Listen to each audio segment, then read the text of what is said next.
All right, EQO.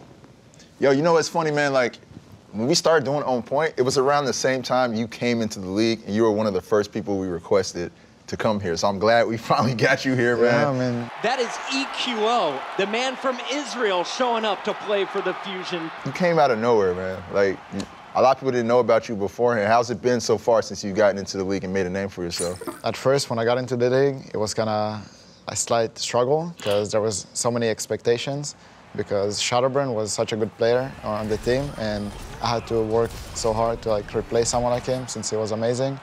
And I guess that worked out at the end. I feel like I proved myself. EQO going ham. 2 kills for him with the Dragon Blade.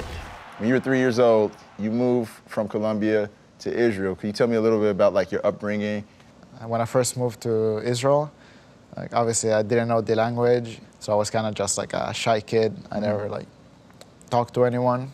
So like I've been thrown around like from place to place, you know, like we moved around, I switched like a lot of schools. Right. So like I also grew up and I just stopped caring, and at some point like I also like stopped going to school because I didn't see the value. Yeah. So that was pretty much my childhood. You know, as someone who grew up without a father, I was really compelled, you know, hearing the story about, you know, what happened with your father and stuff. Do you take any like inspiration from that situation, or is there any like fire that burns inside of you because of that? Every experience or like every stuff that happens in your life, you should always like take it in a learning way. Because like my dad, you know, passed away like when I was like a teen, I had to like change the way I thought, you know, I had to adapt to the situation. Yeah. And so I would say like it definitely made me the person that I am today. His very first match, his first time on the stage, and he handled this well. What was the start of your Overwatch journey? When did you kind of like realize like this is the game I want to play and I want to go pro in this? You know, I was a kid at home. I didn't have like friends. I was just, you know, playing games, you know. And so all I had like was my PC, and I found out about like Overwatch.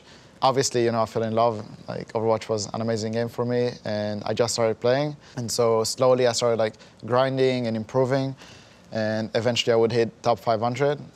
Oh, free feel solo, and he's gonna take MG instead. There's a couple. Man, EQO is so scary. Were you always known as EQO? Was that like your moniker all the way up into now, or is that something that you just kind of newly adopted? There's like intelligence quota, Yeah. you know, like IQ, and there's like emotional quota. So like EQ 0, so like EQO. I never look at things as like I'm mad or like I'm sad or like happy. I just look at things or like what's needed to be done. And so I kind of adopted that idea of like why my name, you know? What? Yo, that might be my favorite Overwatch name right there, just because you got that deep meaning inside there. That's dope. So it's basically emotional quota. Yeah, 0. Short term, what is kind of like your biggest goal? What's the next void you need to fill in here? I would say that me as a person, I'm like always looking to be happy. Right, yeah. Where I find happiness is success.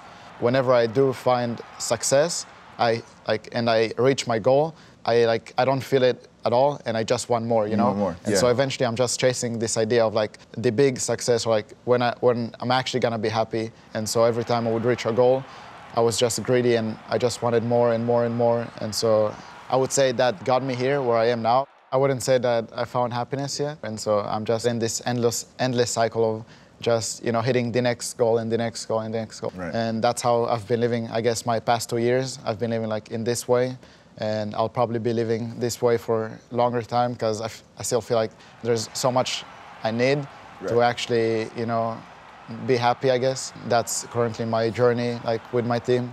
I gotta say, man, like, I've never really got a chance to sit down and talk to you, but like after this, like, you got a real good head on your shoulders, man. Thank you so much. I know you got a busy schedule trying to win the Overwatch League and stuff. So thank you for sitting down and talking with us, man.